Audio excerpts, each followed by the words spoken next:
Na página 10, menciona algo do versículo 13 e 14, porque não quero, irmãos, que ignoreis que muitas vezes me propus ir ter convosco, no que tenho sido até agora impedido. Nota que ele falou que ele teve a intenção de ir, ele propôs no sentido, ele colocou perante o Senhor, olha, agora eu vou, ele fez os planos para ir, mas ele foi impedido. Agora, nota que ele não falou quem impediu e o que impediu. Você pode ver que em Atos 16, quando eles queriam visitar na segunda viagem missionária, Paulo queria ir para o norte da Galácia e o Espírito impediu que ele ia descer da Galácia e o Espírito impediu. Então, não sei como o Espírito Santo impediu, mas era óbvio que realmente era Deus que estava barrando o caminho, porque ele teve outros planos. Ele queria que Paulo proceder para Troade, para ir para Macedônia para pregar o Evangelho. Por outro lado, em 2 Tessalonicenses, ele falou que Satanás me impediu. Agora, como fica isso? É Satanás ou o Espírito Santo? Bem, se é pela vontade de Deus, como Paulo colocou no início da sua oração, Satanás não pode impedir. Ele pode complicar, dificultar, mas se é pela vontade de Deus e a pessoa está andando com Deus como Paulo, ele vai conseguir. Então, talvez é que o próprio Deus usa Satanás para impedir a viagem para Paulo num lugar onde Deus não quer que Paulo vá. Então, de qualquer maneira, nós sabemos que Deus não permitiu até agora que Paulo fizesse essa visita, porque Deus sabe o momento certo. Às vezes eu acho que agora é o momento para isso, mas Deus tem outros planos.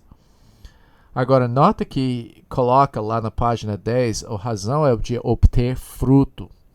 Nota que ele falou em 13, para conseguir igualmente entre vós algum fruto, como também entre os outros gentios. Isso indica que ele está reconhecendo que essa igreja é principalmente gentil, mas isso não exclui que houve também judeus lá dentro do grupo.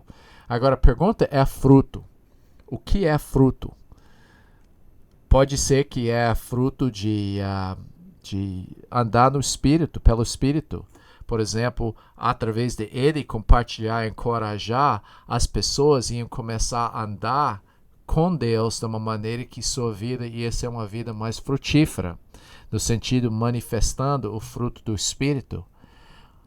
Por outro lado, ele está possivelmente falando das pessoas convertidas, porque o contexto ele está falando do Evangelho. Você pode ver em versículo 16, 17, ele fala, não me envergonhe do Evangelho, porque é o poder de Deus para salvar as pessoas.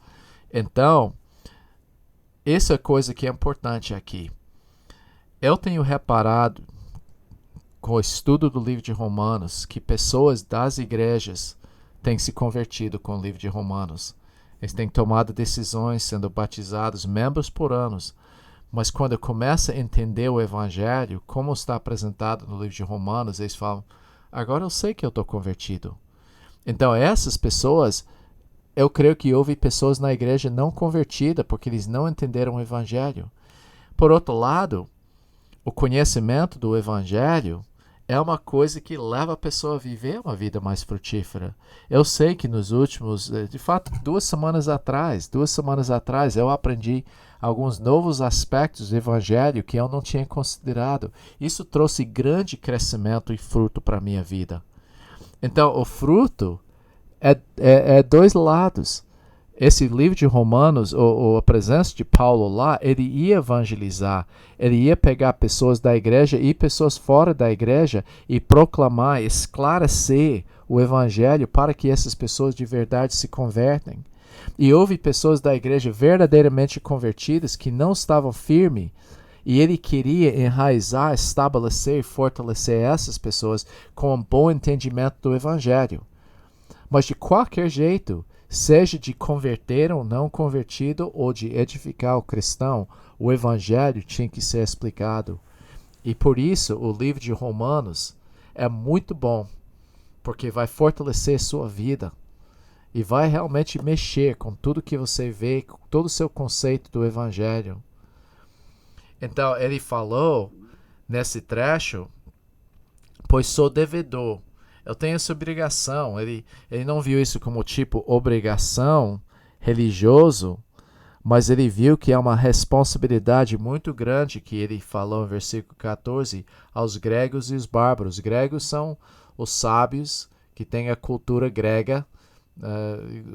Eu creio que a cultura grega era muito mais avançada do que a nossa cultura hoje em dia.